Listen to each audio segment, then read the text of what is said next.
ယနေ့နာတော်ရစီယာမှာကတော့မြန်မာ Evangelical Press မှထုတ်လွှင့်သည့် Pastor John Piper ရေးသားထားတဲ့ Daily Devotion အစီအစဉ်ဖြစ်ပြီး MEP မှတာဝန်ယူတင်ဆက်ခြင်းဖြစ်ပါသည်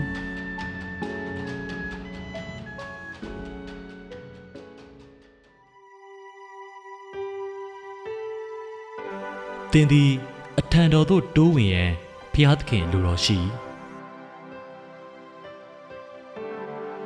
အထံတော်သို့တိုးဝင်ချင်းကပ်ကြကုန်အံ့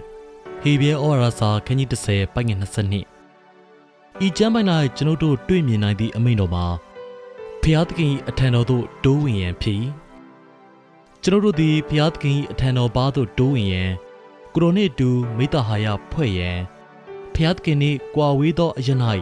ကျွန်ုပ်တို့၏ခရိယန်အသက်တာကိုအခြေချနေထိုင်မှုမပြုရန်မှာဟေဘရဲဩဝါဒစာကိုရေးသားသူ၏မဟာရည်မှန်းချက်ဖြစ်ဤအထံတော်သို့တိုးဝင်ခြင်းသည်ရုပ်ပိုင်းဆိုင်ရာလှုပ်ဆောင်ချက်မဟုတ်ပေ၎င်းသည်ကောင်းကင်သို့ရောက်ရှိခြင်းကဘာဘူးလုံရဲတိုက်ကြီးကိုတိဆောက်ခြင်းမဟုတ်ပေအသင်းတော်အစာအုပ်စီသို့မသွားမဖြစ်သွားရောက်ခြင်းမဟုတ်ပေသို့မဟုတ်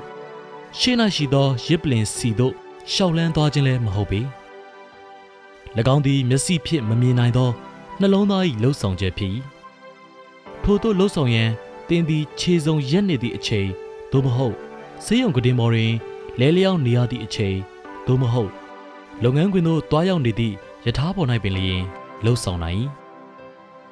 ဤဒီမှာအေယုန်ဂလိတရား၏ဗဟိုချက်ဂေသရှိမန်ဥယျာဉ်နှင့်တောက်ကြကြီးနေတို့၏အကြောင်းရင်းဖြစ်ကာ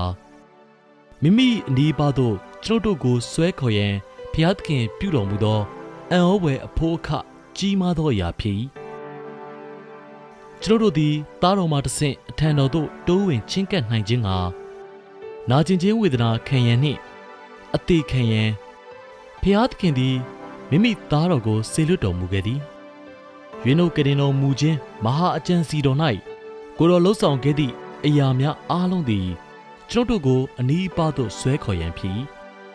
ထို့ပြင်အထံတော်ဘား၌နီးကပ်စွာနေခြင်းသည်ကျွန်ုပ်တို့၏ဝမ်းမြောက်ခြင်းနှင့်ကိုယ်တော်၏ပုံတော်အတွက်ဖြစ်ကိုယ်တော်သည်ကျွန်ုပ်တို့ကိုမလိုအပ်ပေကျွန်ုပ်တို့ဝေးဝေး၌နေလျင်ကိုယ်တော်သည်ချို့တဲ့လိုအပ်နေမည်မဟုတ်ပေသုံးပါးတဆူ၏မိတ္တဟာယ၌ဝမ်းမြောက်ပျော်ရွှင်ခြင်းအလို့ငါကိုယ်တော်သည်ကျွန်ုပ်တို့ကိုမလိုအပ်ပေသို့သောကျွန်ုပ်တို့၌အပြစ်ရှိစေကမူကျွန်ုပ်တို့ဝိညာဉ်၏တောင်းတမှုကိုပြီးပြည့်စုံစွာနှင့်ထာဝရပြည်စေနိုင်သည့်တခုတည်းသောအစစ်မှန်ဖြစ်သည့်မိမိကိုယ်တိုင်ထံမှသို့သားတော်မှတဆင့်ကျွန်ုပ်တို့ကိုလွတ်လပ်စွာဝင်ရောက်နိုင်ရန်ကိုယ်တော်သည်မိမိဂရုဏာတော်ကိုထင်ရှားဖော်ပြခြင်းဖြစ်အထံတော်၌စုံလင်သောဝမ်းမြောက်ခြင်းအခွင့်နှင့်လက်ရတော်နာမှာအစဉ်အမြဲပျော်မွေ့ခြင်းအခွင့်ရှိပါ၏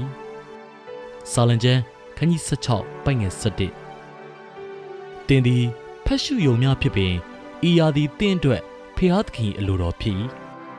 တင့်ကိုဖျားသခင်အထံတော်ပါသို့ဆွဲခေါ်ခြင်းအလို့ငါခရစ်တော်သည်ဤအကြောင်းကြောင့်အသေးခံတော်မူ၏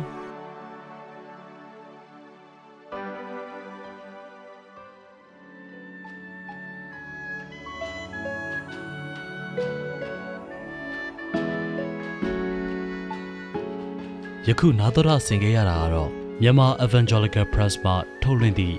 Pastor John Piper ရေးသားထားတဲ့ Daily Devotion အစီအစဉ်ဖြစ်ပြီး MEP မှတာဝန်ယူတင်ဆက်ခြင်းဖြစ်ပါသည်